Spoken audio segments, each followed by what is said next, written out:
Hi guys, my name is Sassy Funke and I'm a Nigerian travel and lifestyle vlogger and blogger based here in Lagos, Nigeria.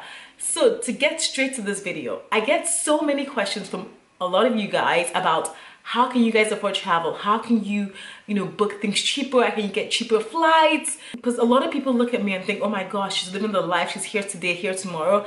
And the truth is, these things can really be expensive, but there's some great tips out there that if you guys incorporate, you will save thousands of dollars. Yes, thousands on your tickets. So the first thing, and I think the biggest factor into getting cheap flights, is being flexible. Being flexible with the date you're trying to travel, with the time of the week you're trying to travel, and with the destination that you're actually trying to travel to. If you can be flexible on one of all those points, and I can assure you, you're going to get very, very good ticket prices. Yes. I would say you need to know your online comparison sites. Yeah, the likes of KAYAK.com, SKYSCANNER, AIRFAREWATCHDOG, yes. And the days of going to a travel agent, in-person travel agent, I personally don't believe you get competitive pricing from travel agents. So if you don't go online for your tickets, you need to start going online to check.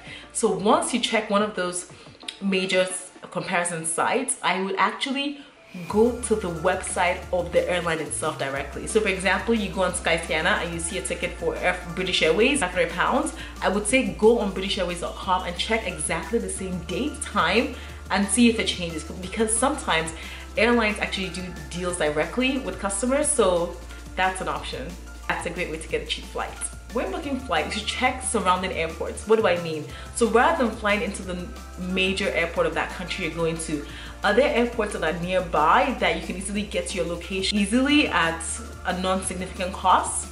If so, then perhaps considering. Let's take for example London. The major airport in London is actually London Heathrow. And London Heathrow can be expensive to fly in because it's a major port, it's a major hub, right? But if you consider flying to maybe Stansted or flying to London Gatwick, you can look at the pricing because it might significantly be much cheaper.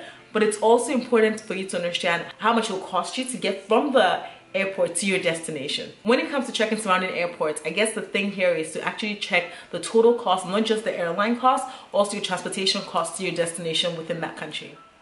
One thing I do a lot is I sign up for price alerts. So basically on sites like kayak.com, you can actually track flights. You can basically have a flight that you're interested in, London to New York, and you can put your dates in and you can sign up for price alert. So basically that you get an alert if there's a significant reduction or increase in the particular price for that air ticket that you are looking at. Major, if you can, and I guess few people, but if you can and you're flexible and you're like a free thinker and you're just, you wake up and you think, where should I go today? I want to go anywhere, I can go anywhere. Then don't pick your destination first. That is one of the most flexible things you can do that will get you a cheap flight. So if you look at www.google.com/flights, there's a functionality there that basically allows you to pick your dates that you want to travel and basically leave the destination open. And Google basically comes back with options across the world of the cheapest flights. So you can basically, you may not be thinking of going to India, but suddenly India is only like $200 and you're thinking round trip $200. So the great thing about this is you get really cheap flights, but beyond that, it actually inspires you and opens up your mind to new destinations that you can travel to.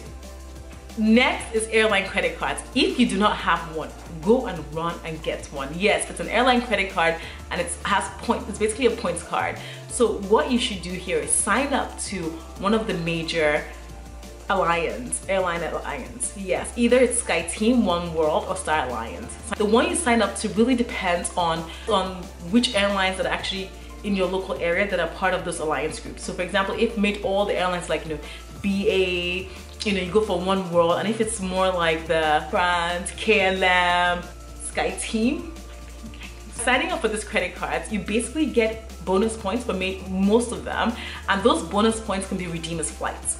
And what happens is, if you get that credit card, every single time you spend, you can do your grocery shopping on it, you can do your house rent on it, you basically get points that you can redeem. So you're basically getting rewarded for things you normally buy anyway. So it's definitely worth getting these cards.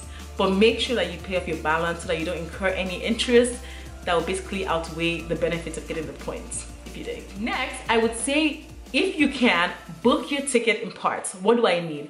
So let's take you're trying to get from Lagos to London, right? Instead of you booking Lagos directly to London, you can think about booking maybe Lagos to Dubai and Dubai to London.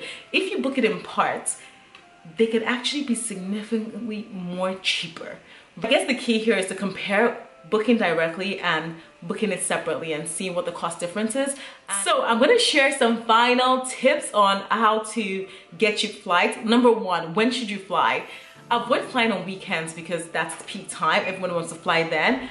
Avoid flying during the holidays because that's also peak time, and airlines literally charge the highest fares during those times. Next, and this is a trick that a lot of people don't know about, when using your computer and you're searching for flights, after a while, delete your cookies. Basically, delete your cookies. What does that mean? You're basically deleting your browsing history. So what happens is when you're on particular sites, airlines can watch that you're basically checking a particular flight that you want to book, and if they know you're checking it, they automatically hike up the price, which gives you a sense of urgency. I need to book this thing before basically like the flight goes off. But the truth is they're just basically testing you. They're trying to push you to buy it.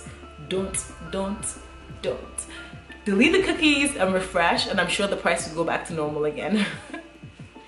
So finally, I will tell you guys to book your domestic flights domestically. What does that mean? If you're traveling, for example, from New York to South Africa, when you get to South Africa, if you're trying to go between Joburg and Cape Town, don't book your Joburg Cape Town from a site in New York.